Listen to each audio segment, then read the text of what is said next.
Bom, pessoal, hoje a aula será sobre tipos de rochas, né? E aí vocês vão ver que a aula passada, a aula vai dar bastante respaldo para a gente, para entender um pouco sobre a formação dos três principais grupos de rochas que existem, né? Então, como eu falei, a geologia, ela trabalha com uma hipótese, né? E essa hipótese, ela principalmente é testada com a observação. Ela é uma ciência exata, mas que carece de observar como que as rochas foram sendo formadas ao longo do tempo geológico, ok? E qual rocha é mais nova e qual rocha é mais antiga. Então vocês vão ver um pouquinho hoje na aula sobre isso, né? Lembrando um pouquinho da aula passada, rocha é um agregado natural de um ou mais minerais, né? E o que são os minerais? São compostos sólidos inorgânicos que ocorrem de forma natural, né? E as propriedades físicas e químicas, cada tipo de mineral possui a sua característica física e química bem definida. Então, lembrando um pouquinho, né? Aqui, se vocês tiverem um tipo de rocha, nesse caso, né? Um granito. Então, cada um desses minerais aqui, que no caso possui uma coloração diferente, ele tem uma propriedade química, uma composição química completamente diferente e que caracteriza, e por isso ele recebe o nome em relação às suas características físicas e químicas. Químicas, porque ele vai ser composto por diversos átomos, sei lá, átomo de sílica, oxigênio, X átomos de oxigênio, ou magnésio, o que for. E física também, porque alguns minerais, eles têm algumas propriedades, por exemplo, a dureza. Então, a dureza do mineral biotita é diferente da dureza do mineral de quartzo, que é diferente do mineral de feldspato. Então, cada um tem a sua assinatura físico-química. Os três principais grupos de rochas que existem na natureza, de onde são gerados tanto a rocha quanto os minerais que compõem essas rochas. Então, por exemplo, lembrando da aula passada, nós temos aqui a litosfera oceânica, a litosfera continental, né? A litosfera oceânica voltando para a astenosfera, né, para o manto, parte da rocha, né, que está voltando, sofre uma fusão parcial e, por diferença de densidade, sobe e forma os vulcões. Essas rochas expostas são erodidas, transportadas e sedimentadas, ok? E voltam de novo. Então, isso é basicamente, a gente vai voltar a ver no final da aula, basicamente o ciclo das rochas. Mas os minerais que vão compor a rocha que se cristalizar aqui e depois conseguir sair, se cristalizar e resfriar aqui, vão ser diferentes dos minerais que vão compor essas rochas, que vão ser diferentes dos minerais que aqui, quando tentarem voltar, né, na placa litosférica, vão sofrer grande pressão e temperatura e vão se transformar em outros minerais. Então, a forma e o local onde esse conjunto de minerais que compõem essas rochas se formaram é que vão nos dizer e vão ser classificados como os três tipos principais existentes. Então, um dos primeiros, né, já falei inicialmente para vocês, é o grupo das rochas ígneas. Elas também são chamadas rochas magmáticas ou ígneas. Por quê? Porque algumas delas vêm diretamente do magma. Elas possuem a sua formação pela essa fusão parcial, né, da rocha que subductou, que voltou para o manto, para a astenosfera, e, por diferença de densidade, ela retorna à superfície. O outro grupo são as rochas metamórficas. As rochas metamórficas, como eu falei, toda a alteração que elas vão sofrer, né, a partir de mais ou menos 200 graus centígrados, por aumento de pressão e temperatura, que as rochas que estão sendo depositadas e colocadas e formadas aqui na litosfera oceânica ou litosfera continental. Quando elas forem, por exemplo, sujeitas à convergência, nesse caso, né, do limite de placas, né, aí elas vão estar sujeitas a um aumento de pressão e temperatura que vai fazer com que essas rochas pré-existentes, quando submetidas a um novo contexto de pressão e temperatura, mude alguns minerais, mude algumas características e, com isso, mude também a sua condição, passando de rocha ígnea ou sedimentar para rocha metamórfica.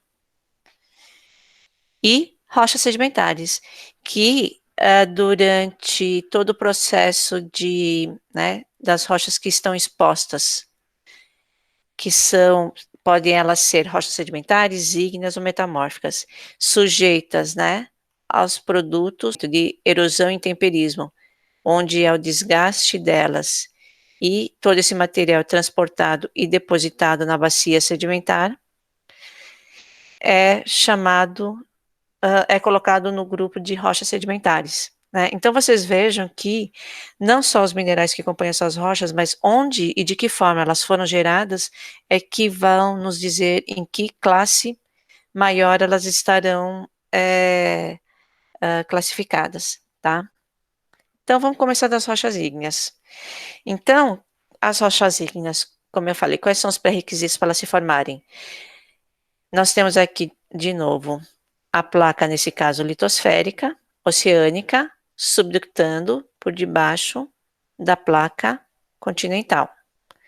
Nessa porção da astenosfera, parte do que está sendo subductado sofre fusão parcial do manto, e pela diferença de densidade, não sei se esse símbolo que eu usei está correto, elas sobem em uma parte, não consegue subir até a superfície e se instala no interior da crosta continental, e a outra parte consegue subir e sair na forma de vulcões, tá? Então, com isso, a gente tem dois tipos. Eu falei aqui atrás, podem dar origem a edifícios vulcânicos. Edifícios vulcânicos por quê?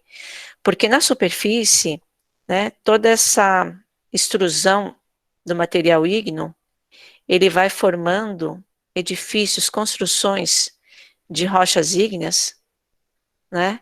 Por isso que nós temos várias elevações ao longo, principalmente, dos limites de placas convergentes, tá? Que são os locais principais que se formam esse tipo e não só esses locais, mas são os principais locais nas placas litosféricas que se forma esse tipo de rocha. Então, aqui a gente começa a ter as rochas ígneas ou magmáticas e entre elas nós temos dois tipos, as plutônicas e as vulcânicas. Plutônicas quem são? São aquelas que não conseguem sair até a superfície e formam uma grande câmara magmática dentro da litosfera continental, e os minerais, né, têm tempo de crescer, e uma parte que consegue chegar por dutos, né, até a superfície e sair na forma de vulcão, são as chamadas de vulcânicas. Então, temos as plutônicas ou intrusivas. Intrusivas por quê? Porque ficaram lá dentro, ficaram intrudidas dentro da litosfera continental. Ou as vulcânicas ou extrusivas, porque conseguiram sair, extrudir. Então, esses processos formadores de rocha vulcânica, né, nós podemos ter nessa porção, né, de convergência de duas placas, a oceânica e a continental, como eu mostrei para vocês. Então, aqui temos as plutônicas e quando elas conseguem sair, as vulcânicas. Nós podemos também ter rochas vulcânicas sendo formadas por material que vem diretamente, né, de profundidades maiores do manto e saindo no meio da placa, né, como é o caso do Havaí, formando ilhas oceânicas, ou se nós tivermos, né, duas placas oceânicas, placas litosféricas oceânicas, também formando rochas vulcânicas do tipo arco de ilha, do tipo Japão. Então, vocês vejam que as rochas plutônicas, elas precisam ser instaladas em locais de maior espessura, por isso elas se instalam principalmente nas litosféricas continentais, e para conseguirem formar a grande câmara magmática e crescer no seu interior. Esse é o local onde vocês podem ver que temos a concentração de regiões de vulcões, de magma vulcânico. Então vocês vejam que principalmente o vulcanismo, ele ocorre próximo ao limite de placas, tá vendo? Aqui são os limites de placas que eu expliquei para vocês na aula passada. Como também intraplaca, quer dizer, no meio da placa. Às vezes, esses vulcanismos intraplaca podem ser por conta desse material mantélico que consegue atravessar a placa litosférica ou uma placa continental, não tem problema, e formar os edifícios vulcânicos, tá? Aqui também, na região, né, do intraplaca, na placa da África, lembre-se que nós estamos tendo um processo de separação. Ele ainda não é duas placas, mas ele tem o andamento em lados opostos, divergentes dessa placa, onde a gente tem a formação de grandes lagos, o Lago Tanganica, o Lago Vitória, com o vulcanismo também ocorrendo nessa região, né? Então, vocês podem ver que o principal local de formação de vulcões são principalmente próximos aos limites de placas do tipo convergente, tá? Ou, nesse caso, né, o limite de placa transcorrente. Pessoal, lembra que eu falei para vocês na aula passada do limite de placas transcorrentes? Existem outros nomes também que vocês vão ver na literatura, que esse limite de placa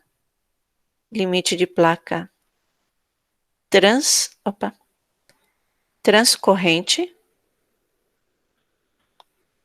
ou transforme. Então, se vocês virem esse nome, não assustem.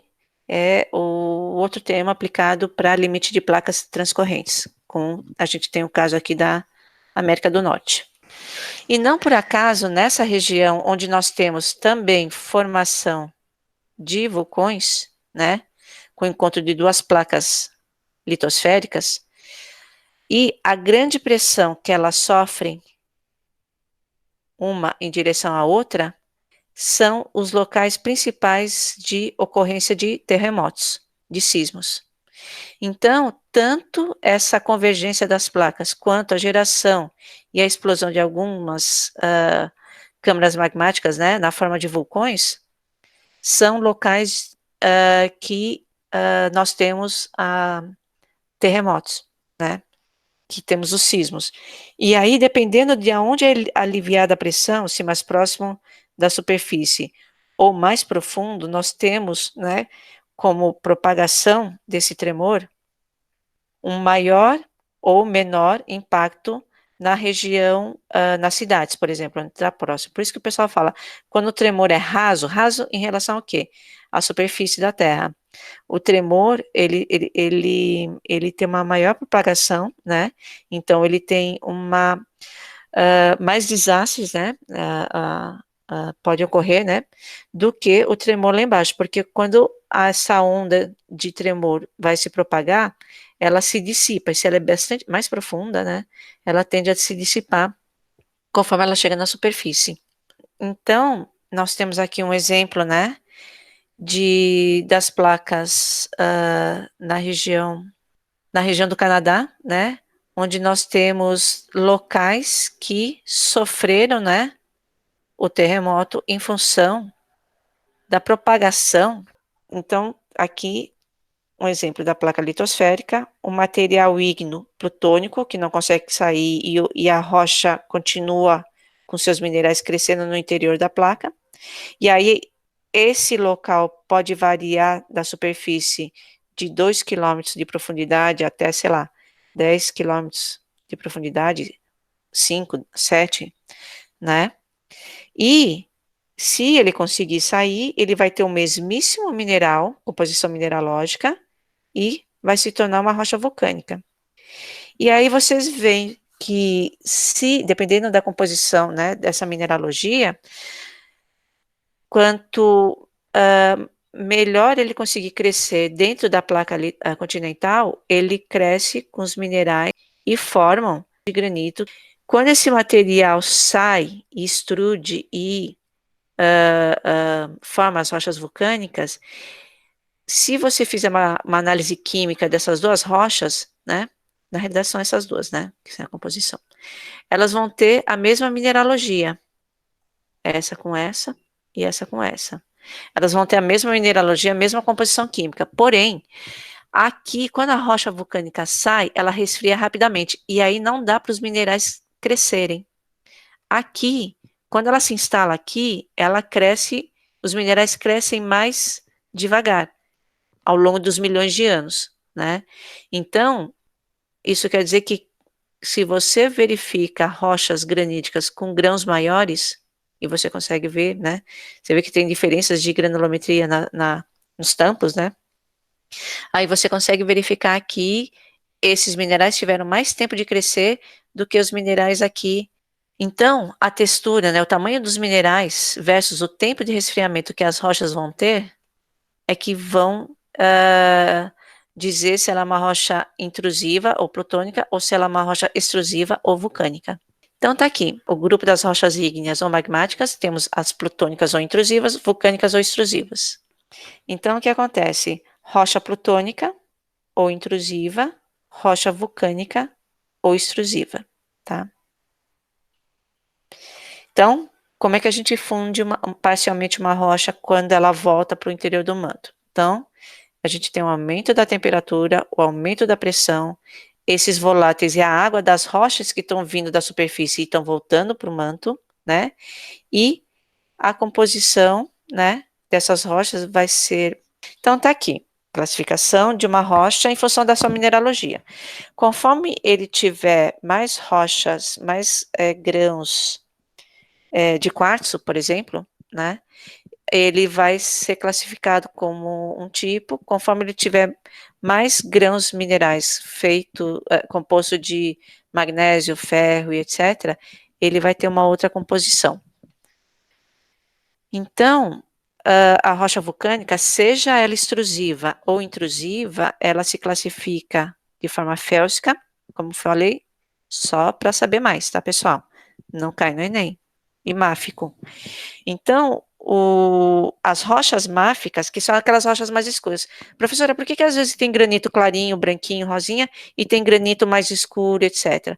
Porque os minerais que compõem eles são minerais, né, do grupo dos anfibólios, do grupo do piroxeno, que tem, além do silício, ferro, magnésio, cálcio, alumínio, e os granitos, né, as rochas mais clarinhas, eles possuem quartzo, feldspato potássico. O feldspato potássico é aquele feldspato rosinha que eu mostro aqui. Opa! Esse feldspato aqui, né?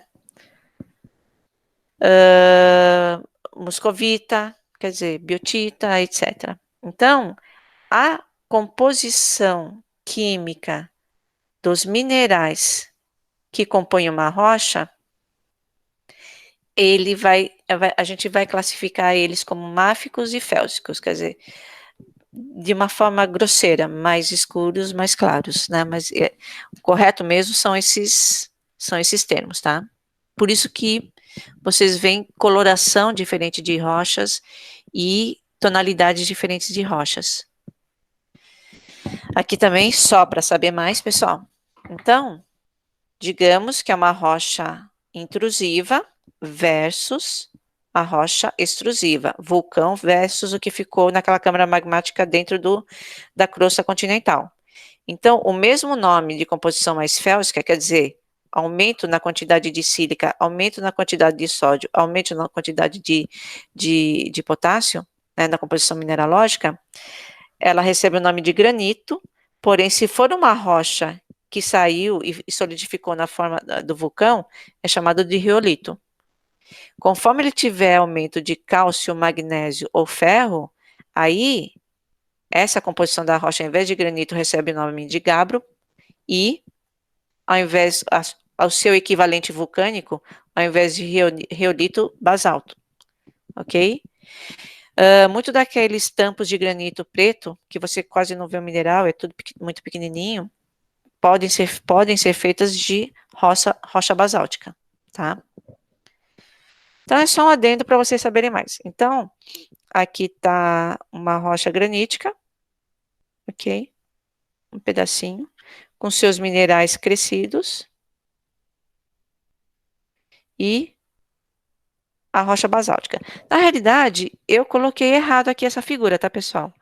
Porque se é um granito, o equivalente dele, quando consegue sair do vulcão e se solidificar na forma de rocha, é um riolito. Ok? Erro meu aqui, pessoal. Granito, riolito. Tá? Então é isso. Gabbro, intrusivo, basalto vulcânico. Granito, intrusivo, riolito vulcânico. Tá?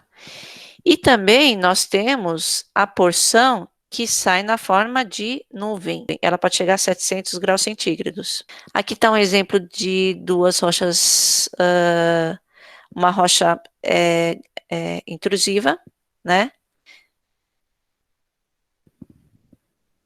E aqui vocês vejam que o mineral conseguiu crescer bem, ok? Essa rocha aqui é uma rocha metamórfica, né? Que recebeu esse material ígneo depois. Então, aqui a gente já começa a ter a observação geológica. Tem o material mais claro, que intrudiu depois que essa rocha aqui mais escura, que é metamórfica, já tinha se formado, tá? E vocês vejam que ela ocupa o espaço que der para tentar sair. Então tá, rochas ígneas extrusivas. Nós temos dois tipos, o efusivo e o explosivo. Efusivos são aqueles fluxos de lava e os explosivos formam os depósitos piroclásticos, que nem aquela nuvem ardente. Aqui um exemplo, né, como mostra, né, a câmara magmática e uma parte dela tentando sair e formando o principal neck, né, pescoço do vulcão. Aqui um exemplo de tipos de vulcões. Então, nós temos três tipos de vulcões aqui. Quando nós temos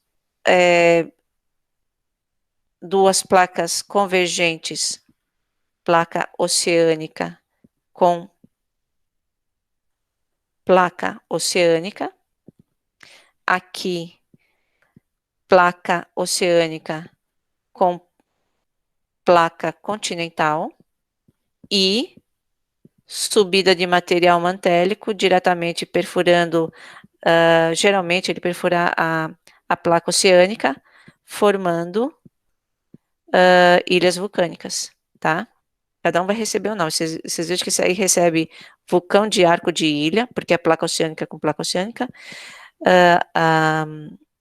arco magmático, placa oceânica com placa continental, e o vulcanismo que temos intraplaca, ok? E aí vocês vejam que, de uma forma geral, os vulcões de placa continental são os mais explosivos, são os que geram mais nuvens ardentes, porque ele vem com mais material, com rochas mais antigas, vem com material mais hidratado, que é fundido, e todo esse material sobe, e todo esse material mais leve, gases e água, eles expandem perto da superfície, e é essa expansão que provoca a explosão.